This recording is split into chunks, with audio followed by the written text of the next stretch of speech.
Hey guys, it's Dust Game here, and today we are going to talk about, well, like our name, dust. I wonder if you live in a dusty area with a lot of building sites around. If you are, do you occasionally feel uncomfortable in your lungs? For example, coughing a lot. That's because dust, it does a lot to your health. Dust particles, often referred to as particulate matter, in the atmosphere arise from a wide variety of sources. Both the size and the chemical composition vary widely in relation to the nature of the source and the history of the particles.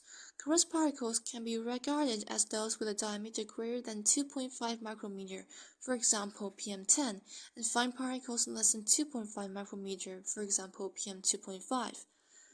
Under humid conditions, many particles attract water vapor and grow to form small droplets. The term aerosol is often used for both solid particles and droplets suspended in air. Doctors and public health experts agree that breathing fine particulate matter can be harmful to human health.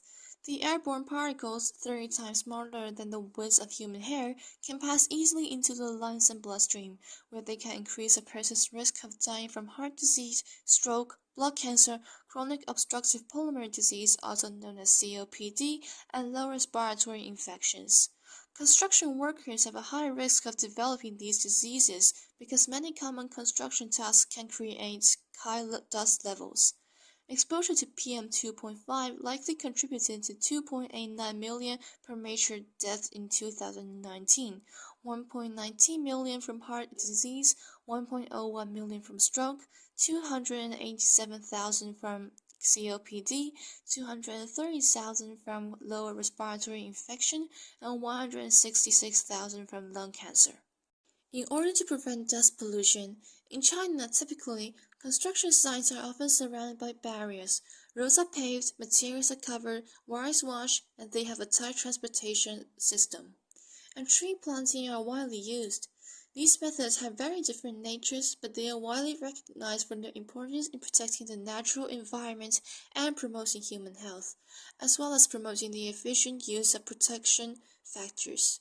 In addition, participants in the construction processes are advocated to take the collective actions in the attainment of zero-dust construction, and residents will be rewarded with some bonuses if their report of construction pollution is confirmed with the law on prevention and control of atmospheric pollution promulgated by the central government.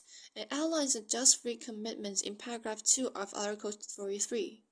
According to this law, the construction sector should be under strict supervision, and the role of local governments in this matter is to formulate standards and specifications. In Beijing, the local government enforced the regulation on prevention of construction dust emission on construction sites, which requires property developers to engage contractors to mitigate dust emissions, especially in demolition and removal subjects.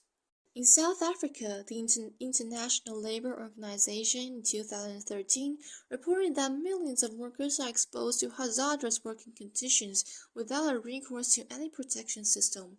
The South African Department of Employment and Labour also identified the construction sector as one of the high-risk sectors in the country.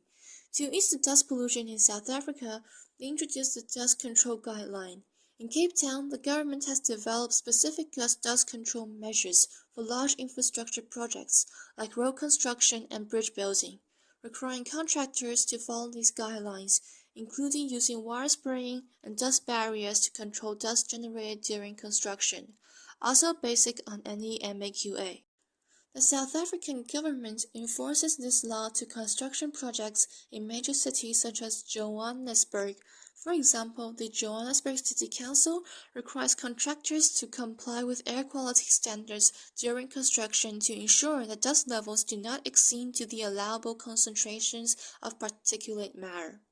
Okay, so that's all for today. If you like this video, please click like and subscribe us.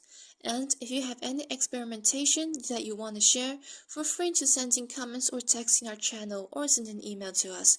So, see you guys next time. Bye bye!